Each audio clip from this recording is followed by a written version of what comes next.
Speeding. Speeding. Speeding. 5, 4, 3, 2, 1. The world is changing faster than ever. What used to take decades is now taking years or even months. What you see right now is the illusion that people have had for many decades about the workplace being this secure place to work the rest of your life. For the first time in the history of our nation, our children will not do as well as us. We've seen our friends get laid off. We've been laid off. We've had our pay cut. People are overworked and underpaid. They seem to have less time and less freedom. They live under constant pressure. This is going to be forced. And so even if your employer loves you, they may have to cut you. There's something wrong that on Monday morning, the heart attack rate increases by 35%. Technology is accelerating, job security is declining. It just doesn't seem like the old models of making a living are as reliable as they used to be. Every aspect of our lives, there's a better way out there, but we're still doing it the old way. We live in the greatest country on the planet, and there are a lot of people sitting around complaining and being cynical. Like everyone's whining about this old model, and I'm like, why don't you leave it? Look at all this over here. Look at all this opportunity. Since so much of our lives revolve around our work and the way we make our living, many people are thinking there just has to be a better way. The biggest challenge facing our world today is not making money, is what are we going to do with all the displaced, unemployed people? People are afraid that they're going to make the wrong decision. People are afraid of the unknown. People are afraid that maybe I don't have the skills. Hey, sports fans, industrial age is over. It's dead. It's dying. That's why going to school to get a job is an obsolete idea. A steady paycheck is an industrial age idea.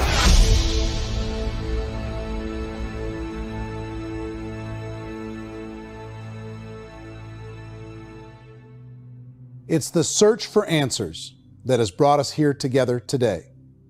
My name is Worre, and for almost 30 years I've been an entrepreneur, struggling at times, but ultimately succeeding. As a best-selling author, speaker, and business owner, I've spent my entire career helping millions of people around the world to become entrepreneurs. And I believe strongly that there is, in fact, a better way when it comes to how we make a living. The career landscape has changed dramatically, and many are still working in a model that is completely out of date. What worked for previous generations isn't working as well for people today. In this film, we're going to explore 3 important questions. First, what's really going on in our working world today? Second, in this new economy, is it better to become an entrepreneur, or is it safer to work for someone else? And third, if a person decides to become an entrepreneur and start their own business, how can they do it without taking on massive risk? To help in this journey, I've brought together some of the greatest experts and thought leaders in the field of entrepreneurship to share the real facts with you. My intention is to give you new information that will allow you to make choices that are not limited by an old, outdated model. Let's start by understanding what's going on in our working world today.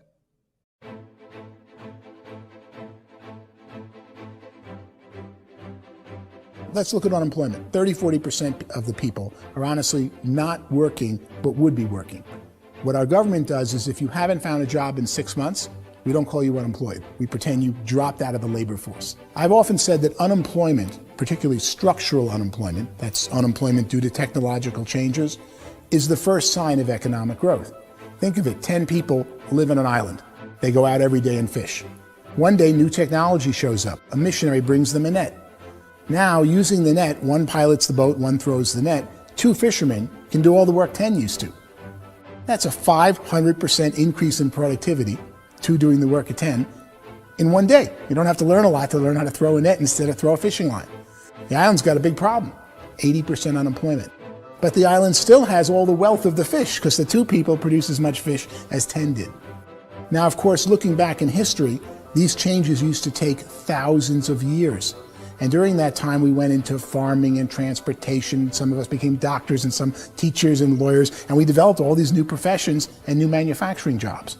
Today, these changes are occurring literally in one day when a new technological advance occurs, and we don't have the social structures to deal with it or to retrain the unemployed people. So one of the things that I think is interesting as I travel across the country and really travel around the world is the way that we work and the way we get paid for work is changing pretty dramatically. On a global basis, everything is being turned upside down because of the rapidly advancing technologies. They are eliminating many jobs, and we have been left with many people not prepared for the jobs that exist. A lot of demand in public companies was to squeeze out all the fat and to get just as much margin as we possibly could, and fat equals humans. So this idea of job security and information age is so obsolete, but it's still taught inside our school system, and that's where the problem starts. There's no financial education in school system, and people are still trained to be employees who work for that paycheck. This is a chart on the middle class. What's happening in the middle class, those that went to school, their incomes have been coming down for years. And parents still say to their kids, go to school, get a job. Now what happens to all those middle class people who are dropping off the ends of the chart? Well, they become what's called working poor. And this is what happens to working poor. But they say poverty is ending. Well, poverty may be ending, but working poverty is going up. And this is food stamp usage. So food stamp usage in America is going through the roof right now, because people cannot earn what they call a living wage. Most people have experienced financial pressures that I think are probably greater than they have been in the past. If you're not working for yourself, then it's going to be a pretty hard road for a lot of people. Today, if you're going to control your future, the 40-40 plan is gone, where you can graduate from college and get a job and work for 40 hours a week for 40 years. That day is gone. So some of these charts actually tell you what's going on. And this is a really interesting one. You know, people are going back to school because if I go back to school, I'll get a nice job. But this is what's happening to, it's called Sallie Mae, which is the student loan guys. Student loan is going through the roof. It's now over $1 trillion, and student loan debt is worse than credit card debt. So when people stopped using credit card, the government got people into student loan debt. And the problem with student loan debt is you can never be forgiven. See, with credit card debt, you can declare bankruptcy and all's forgiven. But student loan debt, you can declare bankruptcy, you still owe it. It's the worst of all debt. But this is the next picture. Look at this chart here. This is what's happening to wages of college graduates. It's going down. So you go to college, you rack up all this debt, but you earn less money. Now, that's not that intelligent. Average person who's been working a lifetime in America today is ending their lifetime at 65 with about $41,000 in assets. They earned just enough to survive. I think in the United States we have something like 17 trillion in debt. That's just the federal government debt. We got another 2 in municipal and in other, let's call it almost 20 trillion government. We've got 40 trillion in private debt. That comes up to close to 60 trillion. When you then add something we never had before, what you were talking about, when we look at the unfunded portion of Social Security and primarily Medicare, Medicaid, that at the most conservative estimates from outside firms, Kleiner Perkins, 67 trillion and growing. That's more than all our other debt. There's less conservative estimates that say it's 84 trillion or higher. I added up conservatively $127 trillion in total debt. Debt is a financial drug. When you take it to excess, it's like taking a drug. Yeah, it makes you feel better, it enhances your performance, but at a huge cost, eventually it kills you. And so that's what happens. We keep doing more and more debt, and you get less and less results, just like a drug, until the debt gets so high that it crushes the whole system. That's where we're at, 8.2 times GDP. You know who I feel sorry for?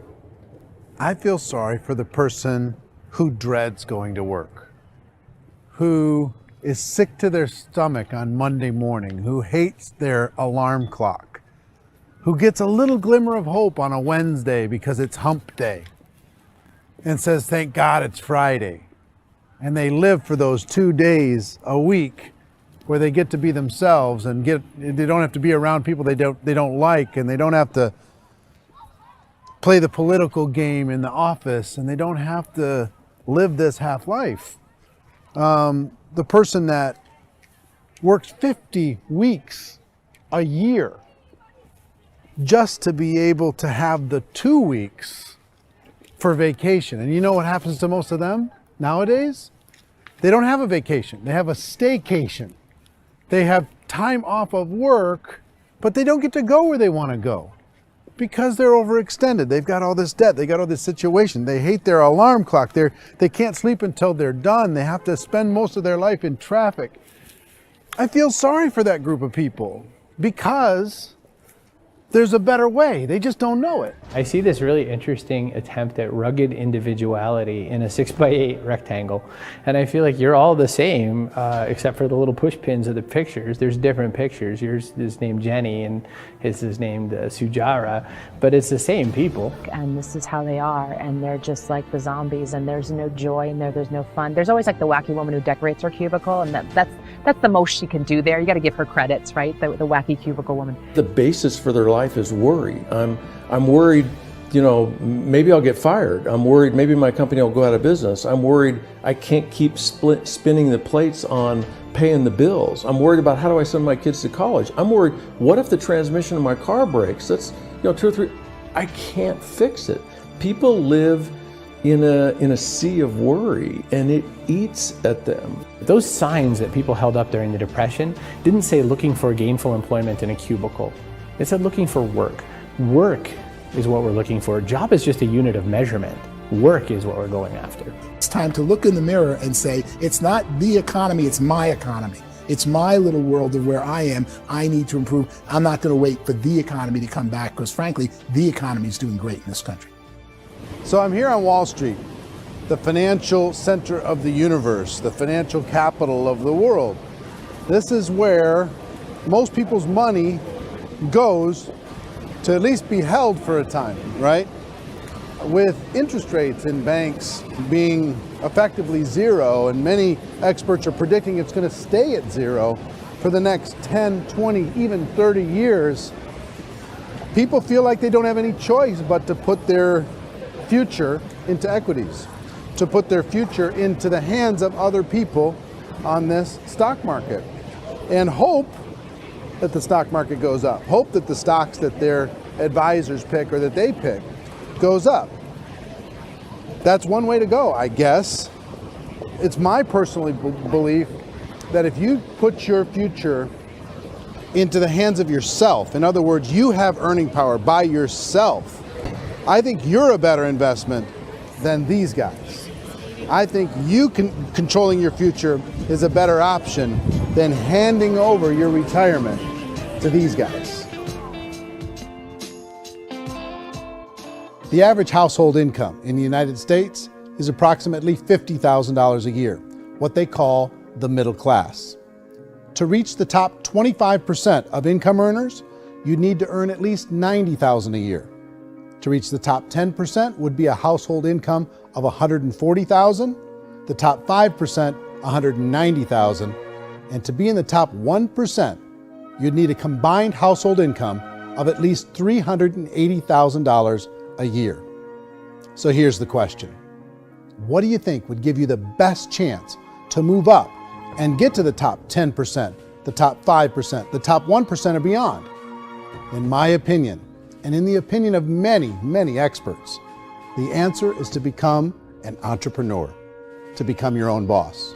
I think you have to be a business owner. I can't, the only time I ever say to someone it'd be great to be an employee is when they've already told me they've surrendered. I only tell people who are wounded spiritually that they should be an employee. And it's that feeling that you get when you pick up the backpack off the little Cub Scout and say, "Don't worry, little guy, we'll get you back to the camp."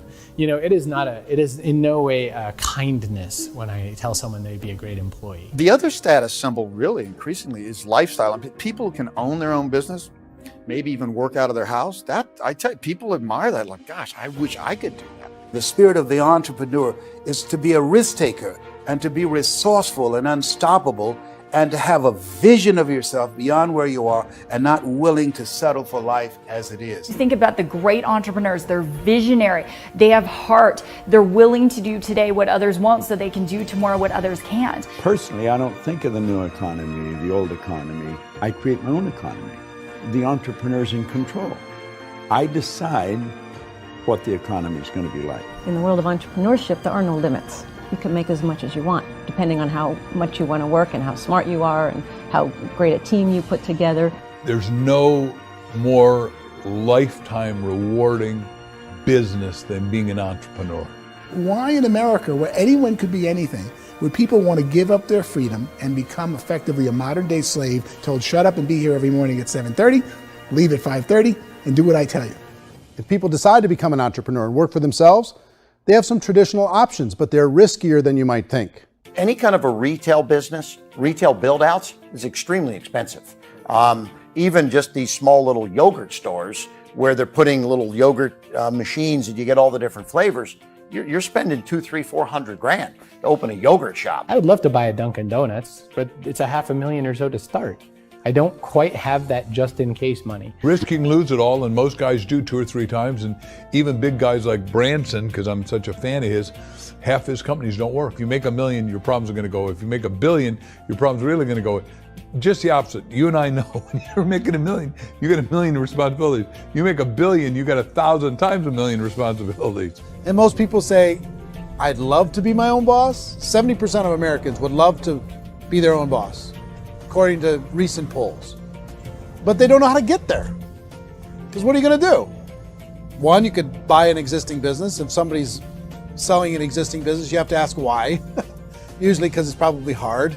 It's probably not making as much money as they hope. 2, they could buy a franchise. A little less risk, proven system, but it's expensive to be able to do that. 3, they could start something from scratch.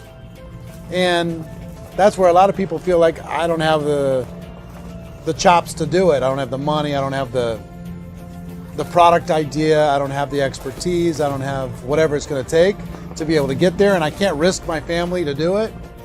So 4th, they could become an investor. A lot of people in this town invest to try and figure out a way, but you got to be pretty smart with that game too, right? Venture capitalists, who are the very best and most sophisticated in investing in new breakthrough businesses, make it on 1 out of 11. That means 10 out of 11 are mediocre or fail. Most of them fail. That's the risk there. An angel investor is lucky to get 1 out of 15 or 20. A business is a team sport. Like, I have to have accountants, I have to have engineers, I have to have system designers, I have to have sales, marketing, I have to have accounting, I have to have mission statements, I have to have legal and all that.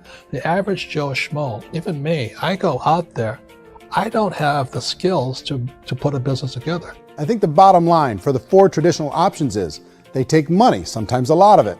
They take expertise, and they take time.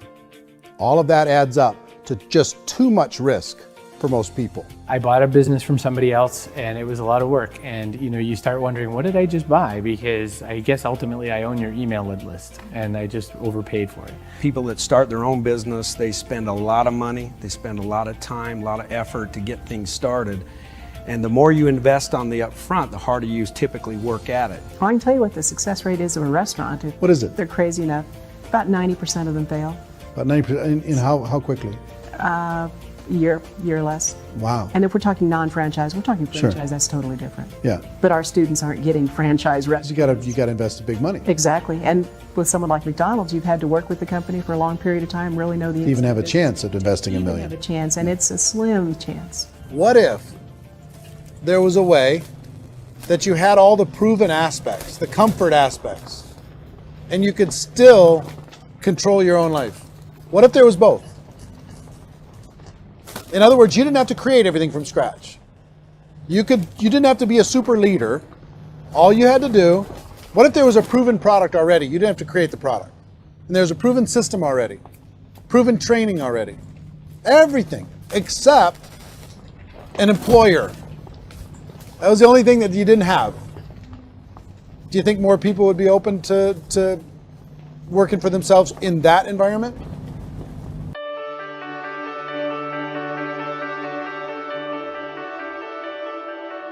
In our search for a better way to make a living, we've come to the conclusion that becoming an entrepreneur is actually safer than being an employee. And through our look at the entrepreneurial options, one particular path kept coming up from expert after expert. And I think most people will find it surprising because it's certainly a non-traditional business model. That model is for people to start their own business and become an entrepreneur through the creation of a network marketing business. Some people call it direct selling because the product is being sold directly from the manufacturer to the end consumer, cutting out the middlemen. Other people call it multi-level marketing, or MLM, because there are multiple levels of commissions paid. The most common term today is network marketing, because network marketing best describes using a large group of independent distributors, independent entrepreneurs, to move a product or service more efficiently. So my friend here, Donald Trump, and I, we always write about the network marketing industry. And the reason we support the network marketing industry is because it really is a business school for entrepreneurs. Because most people come out of school looking for a paycheck. Oh, that's terrible. I went to network marketing like that. I think if it didn't exist, we should invent it. It is that good. I think direct selling is a great way to do business today. It's very easy to get into that industry, and you can be self-employed, be in effect an entrepreneur. When we see multi-billionaires adding network marketing companies to their portfolio of companies, that would be a clue. When we see people who are very famous authors and very famous business people endorsing the industry, that would be a clue. These network marketing companies aren't $50 million companies, they're billions and billions of dollars. They lead the stock market, they're major companies. When we're going to get it? You know, and you're going to school to work for a paycheck, but if you want to be rich, be an entrepreneur, and network marketing gives you the spirit to be an entrepreneur. A traditional company will spend up to 50% of their total revenue on marketing. Network marketing companies use a different approach. Instead of having all that extensive marketing expense, they utilize a network of independent distributors to do the marketing for them. Now, why do they do this?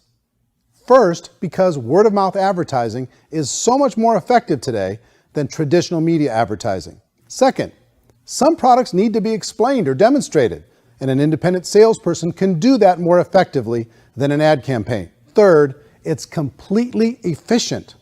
The company only pays for the marketing of their product if a sale happens and not before. Imagine if Amazon allowed you to become an independent distributor and paid out 40% of its revenue to that distributor group. All you had to do as a distributor was recommend a product, and if a person bought it on Amazon, Amazon would take care of all the logistics, and you'd get paid for bringing the customer. Now imagine you got paid for every purchase that customer made for the rest of their lives. Well, Amazon doesn't offer this option, but network marketing companies do. 85% of all buying decisions in our society are made as a result of word of mouth or reputation. We're recommending things to each other all the time. You know, who's your dentist? Who's your doctor? Who's your lawyer? What detergent, are you using? What legal system are you using? What product are you using? We're talking to each other about the things that we love anyway. When you go into a big box retailer, you're lucky if the clerk looks you in the eye, much less gives you any detailed or accurate information about what you're purchasing. So of course, this personal information, this education coming from a friend, a neighbor, a relative, or even a stranger, but one who has experience with the product is extraordinarily valuable. As a matter of fact, network marketing can educate consumers probably better than any other form of marketing. It certainly can do better than advertising because advertising usually has a certain hype to it and you can only get limited information. So, network marketing trumps advertising. If you were a typical sales company and you wanted to sell $1 million a month worth of product, you might go find 100 superstar salespeople. The quota would be $10,000 a month. So network marketing as a distribution system just flips the numbers.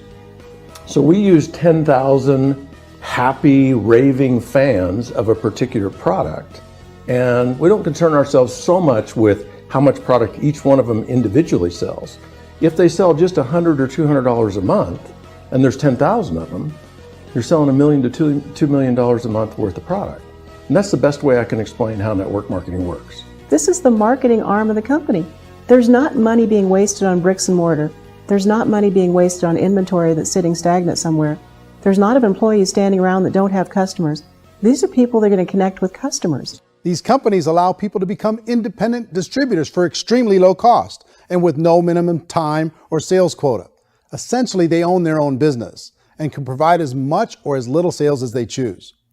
In other words, the distributor gets all the benefits of traditional business ownership without the risk. The advantage of network marketing is the ease of entry, the low risk, and the low startup cost, because almost everything else has very high risk. You can get in for a minimal investment. You're buying into a system that's already been proven, products or services that have been proven to work. The keys to network marketing is providing an opportunity for the masses to get involved, providing an opportunity for the average person who doesn't have the resources to start their own business. All of this so far is fairly straightforward, but network marketing offers another benefit, and it's this benefit that makes it so interesting for entrepreneurs. Network marketing allows a distributor to build their own network of other distributors and then compensates them on the sales created by that entire group. Direct selling is, at its base, very simple. It's the sale of a product or service to an individual on a face-to-face, one-on-one basis, just the way we're talking right now. But there's an important element as well, and that's the offering in conjunction with that sale of product, the offering of an opportunity for someone to make something of themselves. No matter what your social status is, no matter what language that you speak, I mean, look how many unbelievable people are becoming successful that speak every kind of language out there. What an awesome gift to give the world. Instead of having to work your way up in a system and prove that you could be a sales manager, they just decided everybody can be a sales manager. Everybody gets to build a sales team from day one. And so what that brought into the system of growth as a direct selling company is the concept of compounding or geometric progression. Because now you can actually grow sales force very quickly because everybody is enrolling people in their own sales force. People who are like, oh, this is weird, I'm building a sales team, or what do you think you do at a regular company? How do you think a regular company works? Network marketing is the only industry that doesn't say your past determines your future. It looks at your past and says, okay, now what can we train you to do so you can have a great future? Every other employer out there wants to exploit you for what you already know, not teach you something new. Network marketing has a potential to save the United States and the world, because it's going to teach people not to be employees, but to be entrepreneurs.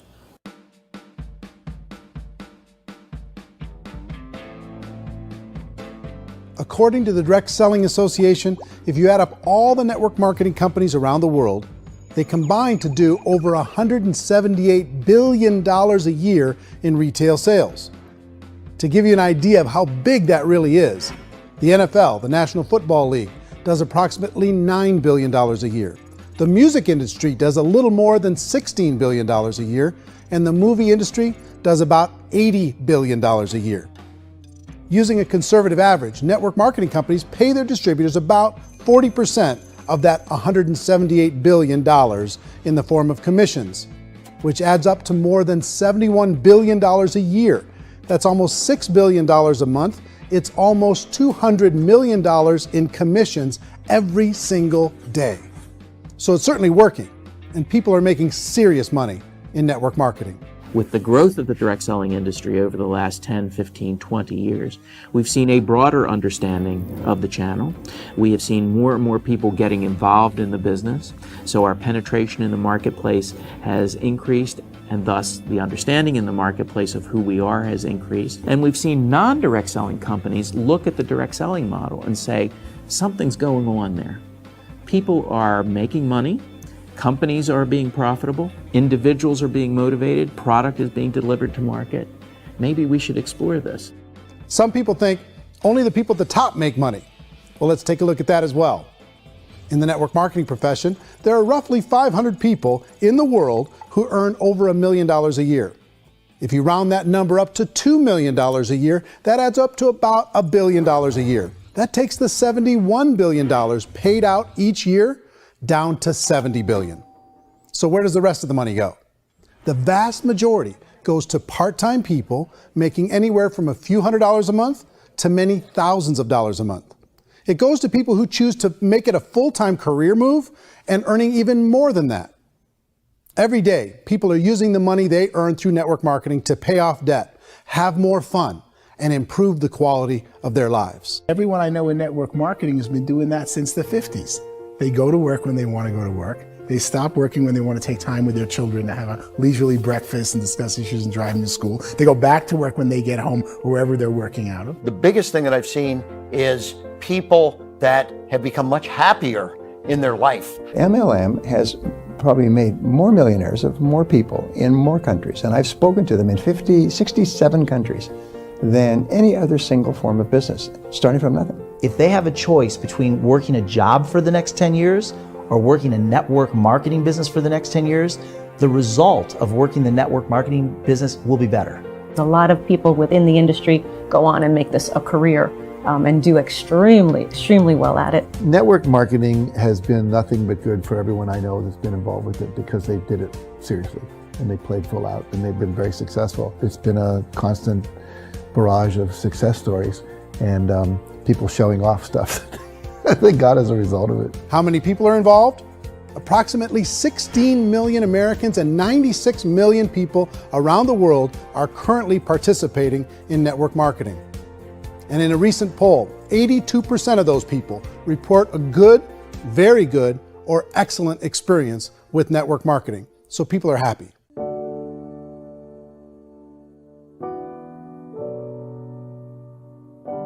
So I've taken a look at the network marketing profession and really tried to understand why so many people are confused as to the validity of this as a business. One is this pyramid shape. People get really messed up with this pyramid. Oh, it's one of those pyramid things. So I just think there are a lot of haters out there who really don't understand the industry and say, oh, it's a get-rich-quick scheme. It's a pyramid. Well, corporate America is a pyramid scheme. You know what I mean? It goes like this. You have thousands of MBAs, let's say working for Ford or General Motors or Coca-Cola.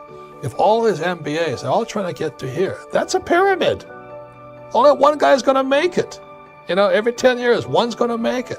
Whereas you look at network marketing, it's like this. So you're here, and your job is to develop other CEOs coming up behind you. So it's an inverse pyramid. In network marketing, it's a very simple concept. If you sell product, you get paid. It is paid based on production. There is no first mover's advantage.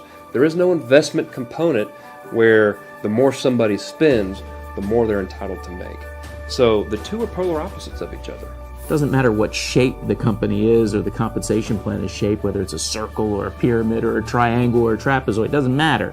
If compensation is coming primarily from recruitment, then you've got a problem. On the other hand, if an operation is basing their compensation to participants on the basis of sales, even when those sales are generated by people you've recruited, well, then you're a perfectly legitimate enterprise. That's the legal test, it's the practical test. Another issue that's been true in the past that is no longer true now is people used to be in network marketing loaded up with products that they couldn't sell and they ended up a loser. They ended up with a bunch of product in their garage, they ended up with a bunch of products sitting in their kitchen shelves or whatever, and they thought they could sell it and then they weren't willing to or able to sell it and they ended up with a bunch of stuff and they were bitter about it. There was this thing called front loading where you had to buy if you bought $25,000 worth of product, you got better commissions and all this. Today, it's almost all done by computer. It's direct mail, comes from a warehouse somewhere else. You don't have to have all this inventory. You don't have to stock up. It's a paperless world now. Most of it's done online. You have a back office. It really works. And I mean, the technology has changed everything. Third issue is people start talking about 99% of people in network marketing don't make any money. Well, we've talked about that over the course of this journey together. Almost $200 million a day is being paid out to network marketing distributors around the world. The naysayers, the people who say that it doesn't work, are usually the ones who just don't know how to make it work for themselves. And so they're giving you an opinion, and I tell people, don't confuse people's opinions with expertise, because opinions are free. And don't confuse sincerity with the truth, because people could be sincerely wrong. But here's the reality inside of network marketing. The vast majority of people that get involved in network marketing just become customers, and they get involved to be able to purchase product at a lower price. If you take Costco as an example, if a person goes into Costco and gets a membership to Costco so they can get a lower price on the product, we don't call that person a loser because they have a bunch of product that they walked out with with a smile on their face. Yet when some people want to take a look at network marketing, they say, well, those people, they're just using the product and they aren't earning an income, so they must be a loser. They're not a loser, they're a happy customer. That's the vast majority of people that are involved in network marketing. Now, a smaller percentage of those people decide to go build a business. They earn $300 a month, $500 a month, $1,000, $2,000. That's the bulk of earnings in network marketing. And then there's the few that really decide to take it serious, really decide to build a large network, really work to make that network very, very productive. And those people make huge amounts of money and there's no cap. What I do as an outside economist, just somebody looking at this industry like any other industry I speak in and say, look, what's the realities of this? 1% do incredibly well. 10% generate some additional income at pretty low risk and effort. That's not, and 90% of people roughly end up customers. One thing that I think is real when it comes to people's perceptions about network marketing is people put this, and distributors, I think, involved in network marketing have some responsibility for this. They have sometimes unrealistic claims about the product or about the income. Most people who become distributors, they want the money, they want to be successful, but they don't have the skills. They don't know what to do. And when people don't know what to do and they're in a new business, they're scared. And when they're scared, they panic and desperation kind of sets in. So they think everyone they talk to has to get in.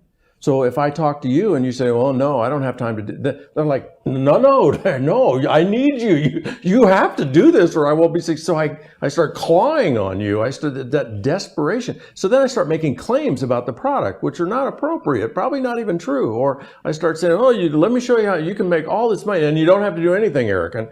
And so you just totally misrepresent the opportunity, and you're clingy with people because you think you need everybody to be successful, and you don't. You know, one of the messages that I try to deliver most forcefully to companies as well as salespeople in direct selling is that you don't have to overpromise. The reality is in network marketing, there's a lot of hard work involved. There's a lot of effort. You're going to have to develop yourself. It's a business like anything else. It's going to take some time, but in my opinion, it's better.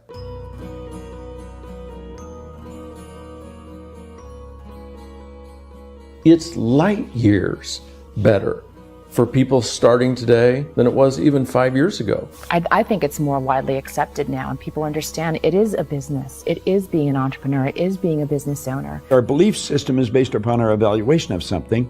And frequently, if we reevaluate a situation, our belief about that situation will change. The industry has changed and it's grown up. It's totally transformed. You've got young people today that have grown up with social media, and they understand networks. They understand how people are connected through technology, and they understand how money flows through those networks. So when they see network marketing, they don't see it the way their parents saw it. And we've all learned, the larger industry that you represent, has all learned from those mistakes and flaws and errors that have happened early on. Early algorithms didn't work the right way. That's all fixed. It's like when they design a computer program, they design the program, then they run it, and then they go back through and they debug it. The MLM industry has been debugged. This is the day of being virtual, being able to run a business from your mobile phone. I mean, it's incredible. Companies are getting smarter. They're implementing more consumer protections. They're implementing more compliance training. They're doing more with respect to product research. If you do get involved and you make purchases of inventory, even on a voluntary basis, if you decide that this business is not for you, you can leave and have that inventory repurchased by the company. There's no other business that offers that kind of protection on a voluntary, self-regulatory basis.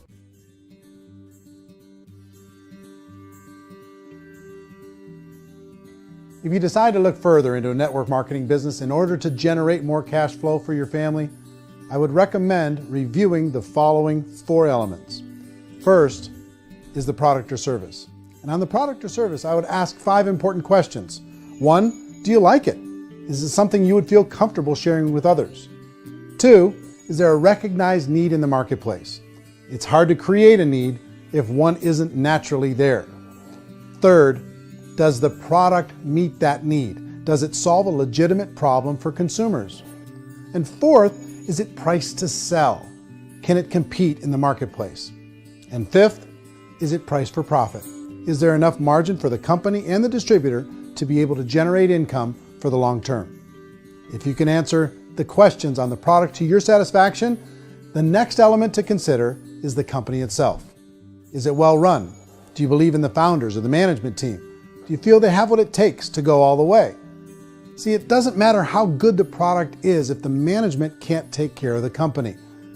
Good management can change with the times. They can handle adversity. They can make good decisions. Make sure you choose a company that can serve you for a long time. The third element to consider is the compensation plan. And with that, there are 3 important things to look at. First, a brand new person needs to be able to generate some money fairly quickly. It may be an obvious reason, but you can probably imagine the ripple effect of a distributor getting involved and having even a small victory fast. That can only help with the overall success of the organization. Second, a person should be able to develop a moderate part-time income in a reasonable period of time. As they develop their network and as their sales grow, they should be able to enjoy more benefits. And third, for the people who are really serious, for those who decide to really go pro in the network marketing profession, there should be the possibility to make a serious full-time income if they work hard and are committed to developing their skills. If you're comfortable with the product, the company, and the compensation plan, the last thing you should look at is the support that will be made available to you. Does the company have a website? Does it have a solid online reporting tool? Do they have comprehensive training available? Do they host events to help you build your business? If you decide to do this, what kind of a support system can you plug into? Choosing a network marketing company is a personal decision. But evaluating the 4 elements of product, company, compensation plan, and support is a great place to start. Is the company promising that you're going to get rich quick or that you can make a lot of money without a lot of effort? That's a red flag. Is there a product that you really believe in that you think can be sold? Or are you being told by salespeople or the person who's trying to recruit you or by the company itself that don't worry about the product, all you have to do is recruit other people into the business? Red flag, warning sign. If you're hearing that, take a second or even a third look. Get to know the customers, the products, the business, have some success, and see where the opportunities might take you to move up in the organization. You want to find out how concerned are they about my education, my training, and my development? Is there a space for me to grow? Most important question. Learn everything that you can about the product. Make sure it's something that you believe in, and learn everything you can about the industry and work that system. You have to be very passionate about whatever that company is doing. I would get involved. You can always test drive anything, the product, the service, the community, and then lean into it a bit. If it feels good, then lean into it a lot. Behind me is the Lincoln Memorial. And this is a place where Martin Luther King Jr. had his famous "I Have a Dream" speech. And at that speech, he talked about his dream for equality for everyone around the world, and that's a noble dream. But I think more people need to remember what it was like when they were kids and the dream was still alive in them, before it got beaten out of them by reality, by this paycheck, by these responsibilities, and by having to live for this job to pay the bills. I think people need to remember that, go back to that. Once they know that there's a better way, I think their future is going to be much brighter. They can live a better life.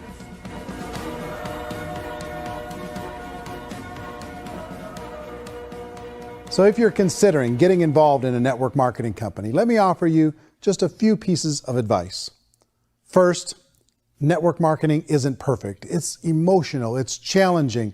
Like any entrepreneurial venture, it can have its up days and its down days.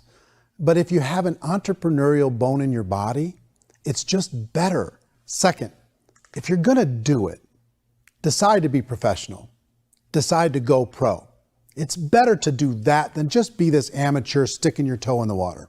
Third, as any professional, you're gonna have to learn some new skills. And I promise you, inside of the network marketing profession, they're not too difficult to learn. Fourth, like anything worthwhile, it's gonna take some time.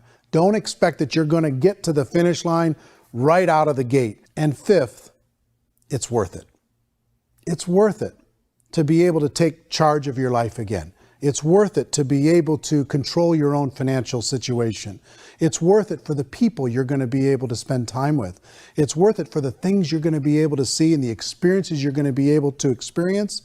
It's worth it for the causes you're going to be able to contribute to, the lives you're going to be able to touch, the customers you're going to be able to help, the friendships you're going to be able to develop. I promise you, it's worth it. Remember, most people are searching for answers just like you are. But I do have to tell you the catch to network marketing. If there is a catch, if you want to understand this from an emotional point of view, people say, well, it sounds too good to be true. It's not, it's hard work. But here's the catch. Most people still don't understand it. So you're going to have to endure the loss of social esteem from ignorant people. The uneducated will think less of you. Now, if you can handle that, you're on your way. If that's going to destroy you, you know what? Entrepreneurship in general probably isn't in your future. If you can face that catch, you can become unstoppable. I want everyone to really contemplate this if they're not in network marketing. You're in a job, you probably have a mortgage, you have rent, you have debt, whatever's going on. You're in a prison. You work just hard enough to keep them from firing you, and they pay you just enough to keep you from quitting. Come on! I've been there, done that, and bought that t-shirt. In network marketing, if you run into failure, it's really just a homework lesson for yourself. There's no one to blame. You really have no excuse not to be successful. We just don't. People don't want to hear that, but there's so much available to you. If you want to be a good network marketer, be a student to the people above you, be a fellow traveler to the people on the same level, and be a teacher to those below, and know when it's appropriate to do which. People who are not afraid of asking people to buy things, or not afraid of persuading people with the chance they may say no, these people own the future. Nothing happens until something moves. So you got to go move, you got to go do something, or nothing's going to change in your life. In the beginning, you're going to do a lot of things that you don't get paid for. But as you go down the road, you get paid for a lot of things that you don't do. And your job is rehabilitate the spirit, the entrepreneur spirit in all of us. Give it back. Either give it a strong yes or a strong no, but no wishy-washy, dilly-dally stuff in the middle. There's dreams and there are nightmares, but I believe that the biggest nightmare of all is when you don't pursue your dream. You're going to see some monumental growth in this profession. It's an exciting, exciting time to be involved with the network marketing profession. The next 10 years, I see just exponential growth. When that tipping point comes, it's not a matter of asking somebody, have you ever heard about network marketing? You're really asking them, which company are you building your wealth in? We are here to fix the world, to improve relationships with other people, to improve other lives. And the real reward comes as an entrepreneur in any level from teaching somebody something and watching them soar. There is no greater reward.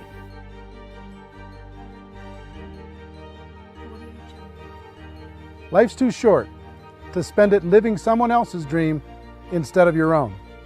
It's too short to spend it living at a fraction of your potential. Can being an entrepreneur be a challenge at times? Sure. But here's what you get in exchange. It can be yours. Something that you built, something that you created, something that you made happen. This balloon represents your dream. It represents entrepreneurship. My wish for all of you is that you would reach out and grab it. The choice is up to you.